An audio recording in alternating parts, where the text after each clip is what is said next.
How the hell is everybody doing? Man Cave Sports back with our Timberwolves Lakers preview edition. Timberwolves wrapped up the season at 49-33 and the number six seed, so avoided the play-in, which we were happy to see, and drew the Lakers, which some people on this panel probably were not happy to see. Some others not as concerned. So very interesting series. The war of words has already been taking place amongst fan bases, media pundits, etc. I know I did see ESPN the other day, all 10 talking heads and or people who have a say there picked the Lakers in this series. So Timberwolves go into it a significant underdog, but not a big surprise there. Ever since the Lakers traded for Luka Doncic, there's been a certain level of expectations of the Lakers this season. So I'm going to start out. Welcome back, Brett. I know it's been a couple of weeks. Yeah, good to be back. I just want to first ask you about what you think the rotation is going to look like because Finchie's used basically a 9-man rotation. Every now and then he'll deviate from that, but as we all know in the playoffs, that changes with a lot of these teams. So talk about both the Timberwolves and the Lakers rotations as you see it in this series. Yeah, I mean, I think the main thing is will Finch be willing to get creative with the rotation? And the obvious elephant in the room is where are you going to hide Mike on defense? I don't really see a good matchup in this Lakers starting lineup to stick him on and hide him. So I guess my hope is that I'm not going to hold Finch's feet to the fire like bench Mike and start Nikhil or Dante or whatever. I don't think that's going to happen, and I'm not going to stress out over the reality that's not going to happen as much as I would like it to. My hope is that we can trim Mike down to like 15, 20 minutes and give those other minutes to Clark. I just think that having three fresh bodies to throw at Luca at all times would be just ideal. So really, man, I think that the personnel's there to match up well with this Lakers team, especially given like their lack of size on the other side. Will Jackson Hayes start? Not sure what they're going to do, how they're going to handle Rudy down low. So JJ's got some answers to come up with as well. It's just a matter of, man, Finch, are you willing to put politics aside and let the kid play, give him 15 minutes, 15 of Mike's minutes? We know if there's one human being that will put winning ahead of himself on this Timberwolves roster, it's Mike Conley. So that's what I'll be watching closely is, will Finchy and be willing to put politics aside and for the betterment of the team. And, Yeah, yeah. you make a very valid point. We know we're going to see Nas, Dante, and Nikhil. Yeah. They're for sure going to run 8. I think Jalen Clark maybe has seen his minutes taper down a little bit as the season winded down. But to your point, with that Luka matchup, foul trouble, etc., you might see a little more of him. But Yeah. be interesting to see. So next, I'm going to go to you, Ramon. Let's talk about the coaching because JJ Redick, if I'm not mistaken, never had coaching experience prior to being a head coach for the Lakers. Is that correct? I think that is correct. Yeah. He went So from player to TV pundit, I think, yeah. right? And podcaster. Yeah. Podcaster. Yep. So I mean, interesting style of coaches. Obviously this is Finchie's fourth trip to the playoffs, which if I'm not mistaken, the only season he missed since he's been here was the first half of a season that he had when he took over for Saunders, your favorite coach.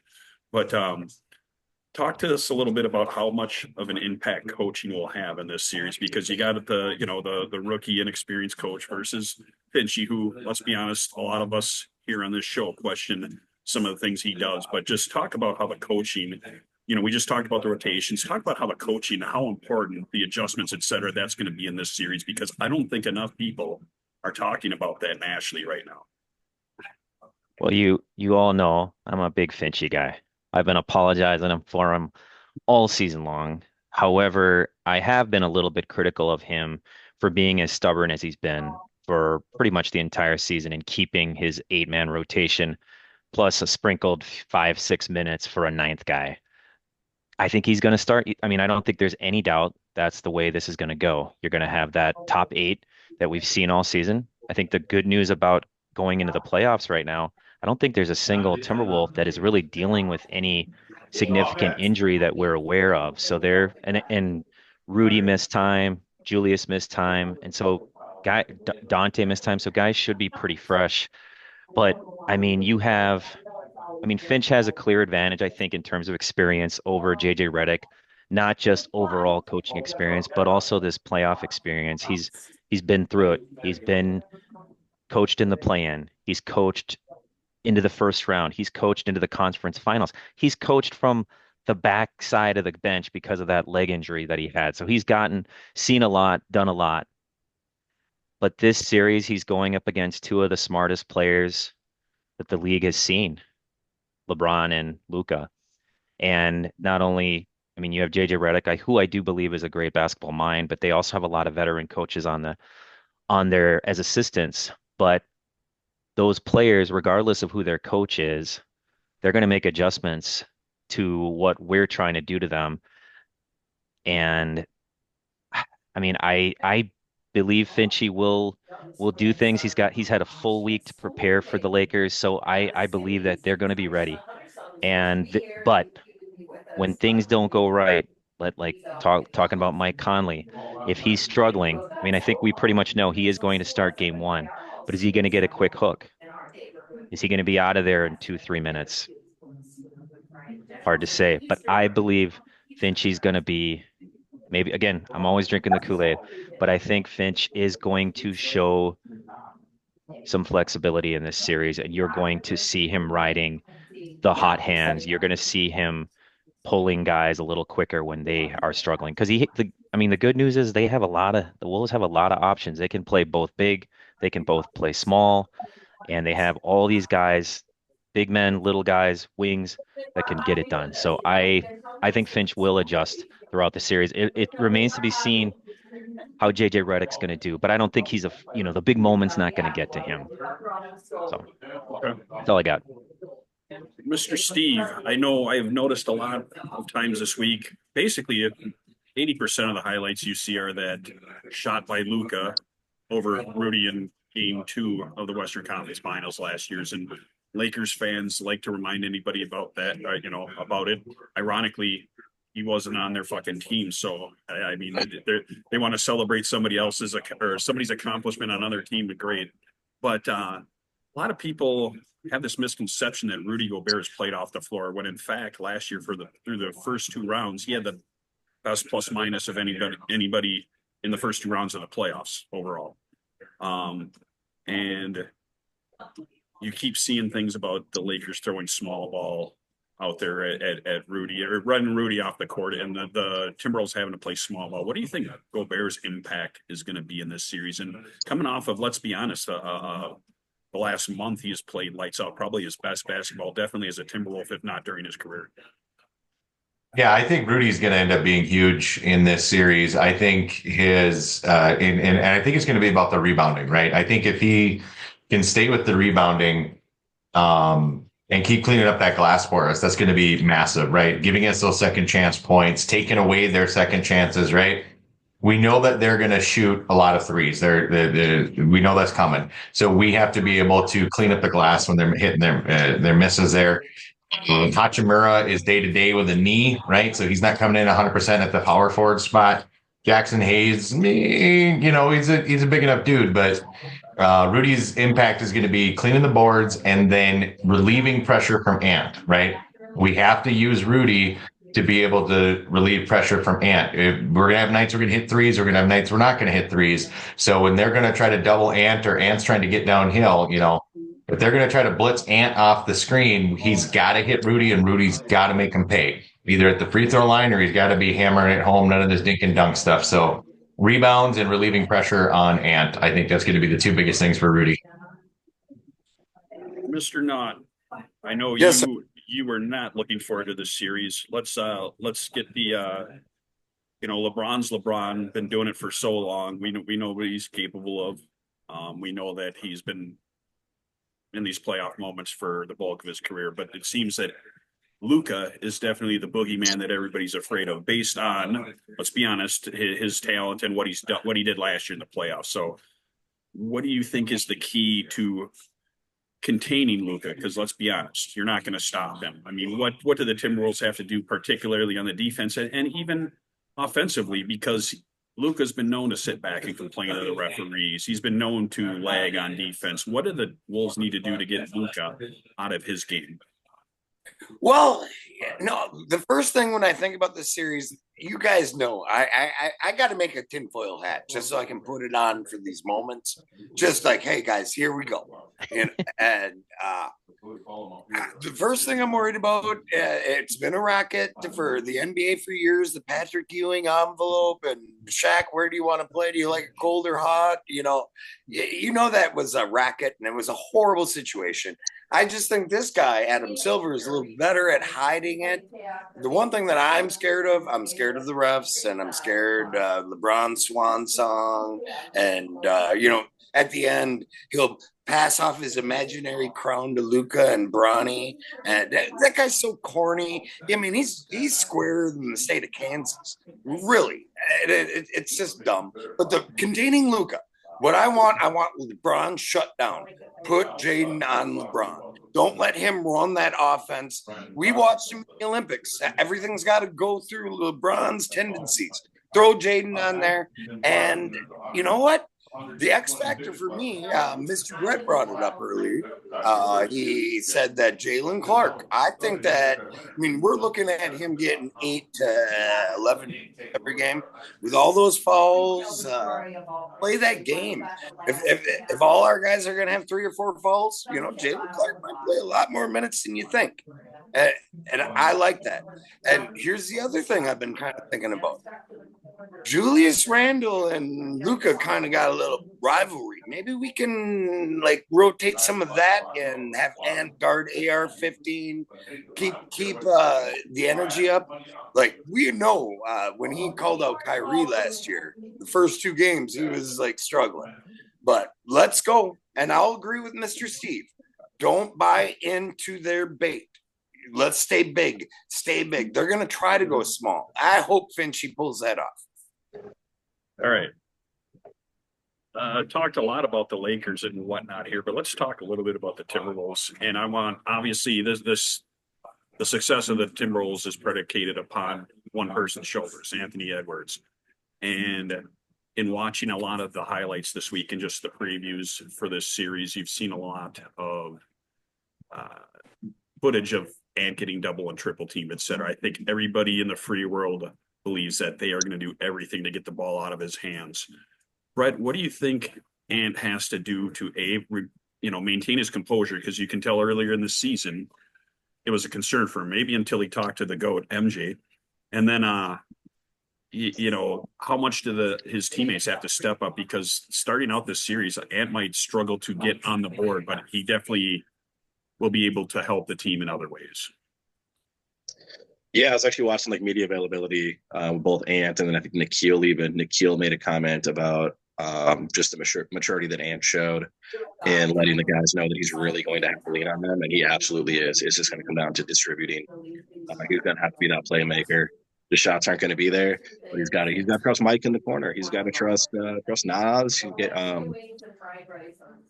got to make the right reads and make them respect the other 4 guys on the court.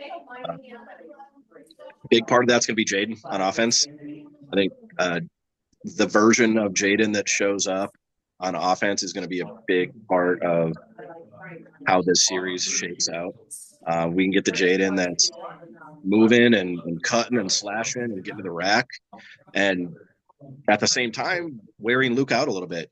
Luka wants to hang out in the corner with Jaden waiting for a 3 that he's probably going to miss. It's a rest for him, but we make Luka run a little bit, wear him out. That would go a long way as well. But it just really comes down to Ant's ability to find those guys in those moments, run the floor, kick it out when he needs to, and I have faith that he'll do that. He's shown a bit of a step, a bit of a leap in his playmaking this year. Still a little bit to be desired in that department, but maybe this is a coming out party for Ant the playmaker. I hope so. All right. And as you've seen this week, they talk about basically the 3 what are considered stars or mega stars in this series: LeBron, Luka, and Ant, obviously. But when you listen to Lakers fans, they have, the greatest trio in NBA since the 96 Bulls with MJ, Scotty, and Rodman. Because and this question is for you, Ramon. Austin Reeves. I've watched him. Definitely a sharpshooter, etc. What do you think that Timberwolves need to do to neutralize him? Because a lot of people seem to think that he is going to give the Wolves fits, both on offensively, because he's not known for his defense. I mean, the guy can play. There's no doubt about it. Credit to him. Undrafted, become a high level starter in the league. I think a lot of Lakers fans consider him an all-star level player. I think that's a bit laughable to call him an all-star level player. He's I think really developed his shot. He has nice handles. You can run offense through him, but he is a foul free throw merchant. And I think I'm going to put my tinfoil hat on for you, be naughty real quick here. My I think man. he gets a much better whistle being a Laker than he would get for any other team, I have to say. That said, he is very crafty. He knows how to draw fouls. He throws his head back. He knows how to get his arms locked up with other guys through swing through moves and again just throwing his head back. The key for the Wolves, I mean, are really don't reach, be physical without being handsy, and I think you can neutralize him. And I think he has a tendency too that if he puts up a shot, he'll often fall to the floor, look to the ref for a call, and if he doesn't get it, if you're the Wolves, you got to attack on broken floor situation and make them pay for. And I think somebody touched on that earlier. Luka has a tendency to do that too. Doesn't get a call, he won't run back. The Wolves have to make them pay for those situations. So I'm hoping that the refs do what they typically do for the playoffs and not award like the total foul merchant play. And again, I think play physically with Austin Reeves, make him play defense too, make him have to work on the other end, and then play physical defense, but don't get too handsy where he can start drawing a lot of fouls. And I think, we've talked about Mike Conley and where you're gonna hide him. And I think, that's where you got to put him, right? To start the game, maybe on Reeves, because Chase, even though Conley's smaller, he's slower than he used to be. He is pretty good at chasing shooters around. The problem is if Reeves tries to isolate him and use his size on him, that could be problematic. But I think that's where you got to try to hide Conley early on and have him chase him around. But again, be physical, make him play defense. Don't get baited into the getting handsy and him drawing fouls. Appreciate that. Steve, I know you and I have been looking at a lot of different numbers this week on Twitter/X. You see a lot of the defensive, offensive ratings, etc. Statistically, the Lakers won one more game than the Wolves this year. So, you got the 6 and the 3. Obviously, the Lakers have home court advantage. But just from a statistics perspective, how do you see this matchup going? Because obviously the Lakers are a little bit different team since they traded for Luka, where I think they were a little more defensive minded with AD. Him and Luka are obviously two completely different types of talents. But what do you think of the matchup statistically between these? As far as offense versus defense, etc., things of that nature. Yeah, I think their offense has picked up. The Lakers it has, but the season is only their point differential over their opponents is 1.2. Okay, whereas the Wolves, is an even 5, right? The Wolves generally do a better job of being able to use either their defense or their offense. It depends which one of them shows up to be able to handle things. The Lakers are not coming into the playoffs hot. They're 6-4 in their last 10. Wolves are 8-2 in their last 10. Wolves are definitely coming in a lot hotter. The Wolves are coming in with Rudy definitely dominating on the boards. He's had how many double-digit, pushing 20 boards the last number of nights. So, I'm looking at this statistically. The Lakers do take and make more threes. Not by much. It's about one and a half a game more than the Wolves do. But you live by the 3, you die by the 3. If Rudy is cleaning up the boards, then they're not making us pay by that. Then they're going to have a rough time because the LeBron isn't going to be able to go 7 games wearing that cape, right? At 40 years old, God bless him. That it's amazing what he can do, but I don't see it. I don't see him being able to do this. So numbers wise, they're definitely not the defensive team that they were. They can't match up size wise. If the Wolves get out and start running and start wearing them down because they do not have the bench talent that we do, right? We get mad because Finch goes 7 or 8 deep. When we know we could probably go 10. You mix in TSJ, you mix in Dilly in certain situations. Throw in Minot for 5 minutes. Why not some Minot? You've got guys that you can bring off the bench to steal you a couple points, to be able to eat a couple of boards, to be able to just sprint up and down the court and get the other team tired out. So, numbers wise, I'm looking at the Wolves.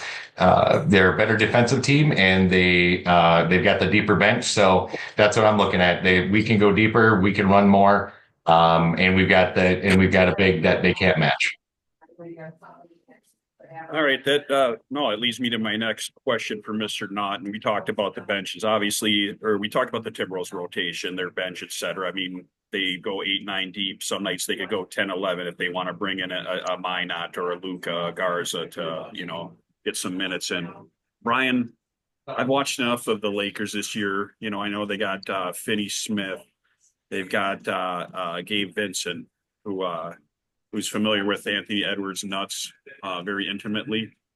Talk a little bit about their bench, because to me, I get why Lakers fans are excited for their potential this year with their top 3 players, particularly, especially Luka and LeBron. But talk a little bit about their bench, because if this becomes a series of attrition and whatnot, I mean, or you get some overtime games in here, I just don't know what an impact that will be on them, because, like I said, I'm just not seeing a horribly good bench on that team. And I thought that before they traded AD for Luka. Well, that's the price you pay. You make one of the most lopsided trades in NBA history. I'm not saying, okay, I'm taking the tinfoil hat off. I'm sorry, I'm putting it over here. You're gonna lose some bench support. You totally are. I'm still just thinking that if we can't get those guys in foul trouble, I think LeBron and Luka play 43 minutes a game, AR 15. I'm not really worried about it, but we have the size advantage, and if we can get them into foul trouble, which hopefully, I mean, God willing, the NBA will let us do. It could be a significant factor, but I'm just thinking LeBron and everybody's just going to run the whole time. So getting them in foul trouble is the thing.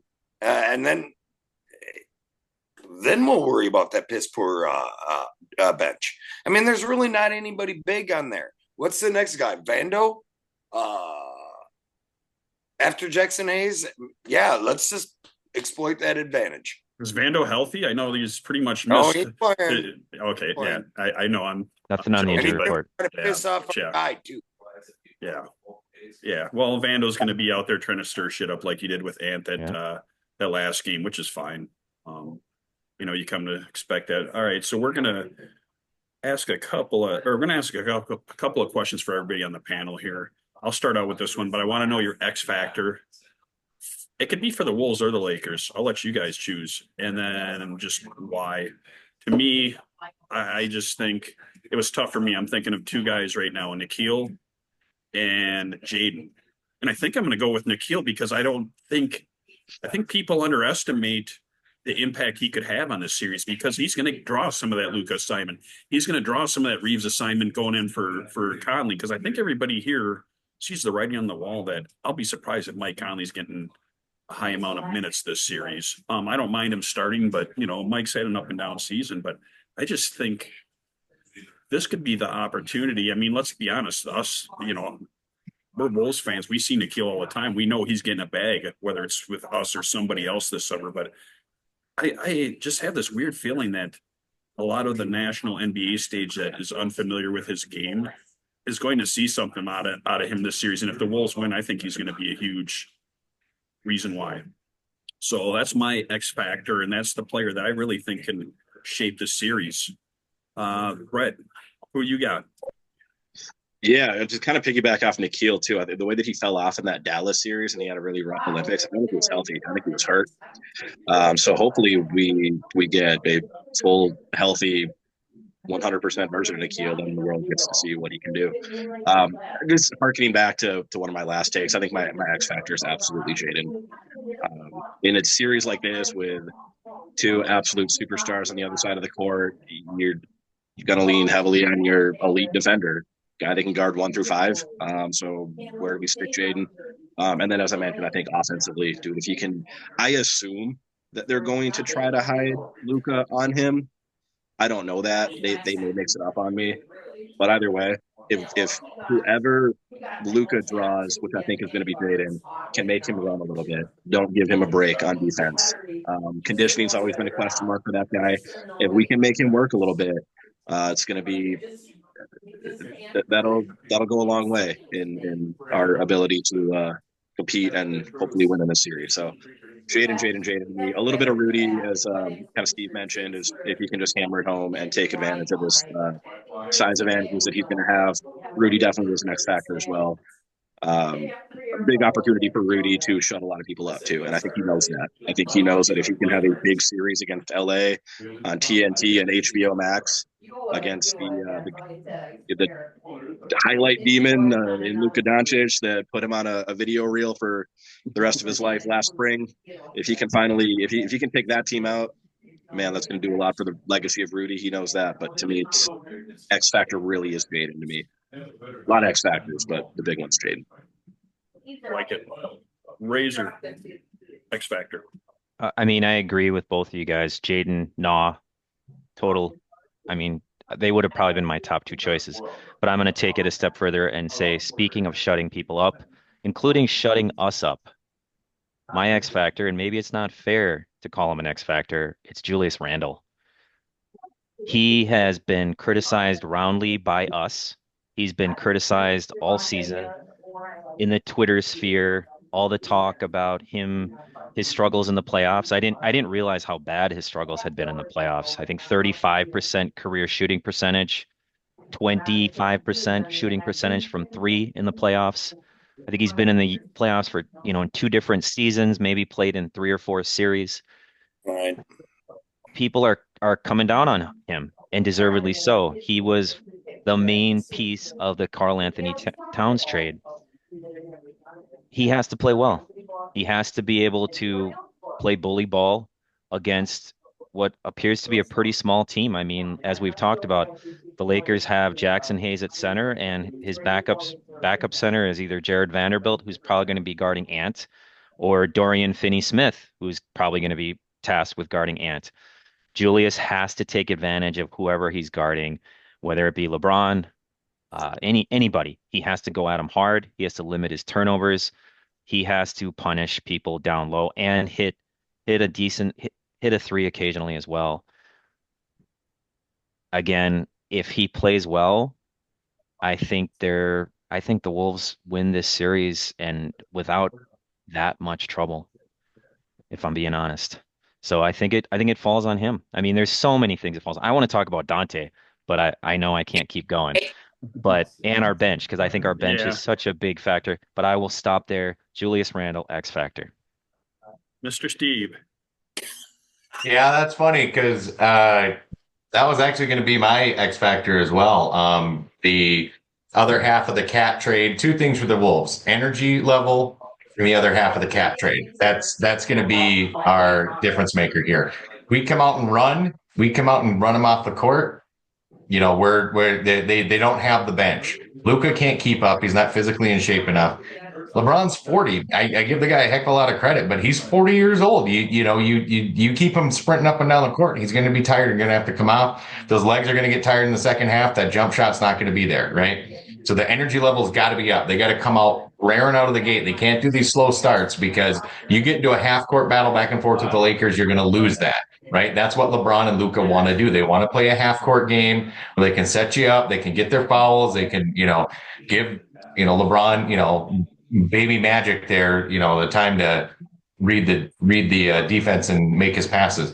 And then Julius, he's got to come out. He's got to be physical. His defense has got to be on point. He can't fall asleep because he's going to have times he's going to have to switch off either onto LeBron or he's going to have to go on Luka. He can't do that thing where he comes up and stops his feet and then they blow around him, right? But Dante, his energy, his ability to keep moving up and down the court, he makes those hustle plays. We've seen it time and time again this season, him getting in there and all of a sudden, boom, he's got a steal. Boom, he's got a three. This, 2, 3 minutes, boom, the entire tone of a game can change. So, the other half of the cat trade and then the energy level. Those are my big X factors for the Wolves. And then the Lakers, don't sleep on Dalton Connect. Okay? Don't sleep on him. That guy is going to have some threes that are really going to make us mad. We know that's coming. So just be ready for this. Have your candles, sip your kombucha, be at peace. You'll be okay. Yeah, I'm expecting him to get about the same amount of minutes as Rob Dillingham. So we'll see about that, Steve. Telling you, he's going to burn a couple on us. All right. Yeah, hopefully it's with us comfortably ahead by 20 with like 2 minutes left. All right, be naughty. Who's your X factor? I think Mr. Steve might have stole yours. Oh, yeah, of course I was going to go there, but I was going to go Jade and I was going to go Jules too, because we all hate him. And, I like the bad guys. There's a strong factor for each one of those picks because Dante, you guys have been bitching what's going to happen with Conley's minutes. Well, that's going to go there. And we got to love that. No, I think we're all happy about that. Yeah. So, but I do agree. Start Conley. I mean, he'll set the table, and let's see what happens. Jaden, I am feeling something crazy, and of course, I'm the guy that thinks of something crazy because I'm the tinfoil head. I kind of think just throw Jaden right on LeBron the whole time. He wants to dribble the ball up. I deal with this guy, and let's figure out somebody else on Luka like Jules. But my X factor, I already mentioned it. He's going to get more minutes just because they're going to get more fouls. I'm going to go Jalen Clark. We're going to see like 15, 18 minutes out of that guy. That's my X factor for the Timberwolves. And back to you. All right. Last but not least, gentlemen, we'll make our series predictions. Unbiased, of course, because we're all, right. We just look at the NBA with this wide angle lens. We're not just Timberwolves fans. So, all right, Brett, we'll start with you. What's your prediction for this series? Man, as I mentioned to you guys before we started recording, this is the series that I wanted. I wanted LA. You're gonna have to deal with an LA or a Denver at some point anyway. Let's do it early, and you knock them out. Just like Tupac or Omar Epps, you got the juice now. So what's going to happen? I think we have the personnel to make this an easy series. I do. I think that the size mismatches. I think if we get playoff Ant and Rudy does everything that I believe that he can do in this particular series, I think we can make it an easy series. Will we? That's the thing with this Minnesota Timberwolves team. You just never know what you're going to get, what version of them you're going to get. I'm going to choose to believe that they're dialed in. We've seen them dial in the playoffs before, even 23 against Denver, 24, whatever that was. Yeah, 23. When we got ousted 4-1, still gave Denver a lot of trouble. We were still a pretty solid playoff product, so usually get a pretty good product out of the Wolves in the playoffs. I will say Wolves in 6. All biased aside. Love it. Razor. Well, as I think Mike, you touched on earlier, the 10 ESPN pundits all 10 picked the Lakers. I think people are forgetting that the Lakers only won one more game than the Timberwolves did this year. And one could argue, oh, well, they played better after they made the Luka trade. I think they're winning. They went 13-8 with Luka, and I looked at that winning percentage, and if you put that into 82 games, it's about, again, a 50-51 win team. Another stat, the Wolves finished with a top 8. I think they were the 8th rated in offensive rating in the league, and then the 6th rated defense in the league. The only teams in the NBA that finished in the top 10 in both categories, Cleveland Cavaliers, Boston Celtics, and OKC. Lakers, 12th and 14th. From what I've read, what I've heard, having that top 10 rating in both categories is a recipe for success in the playoffs.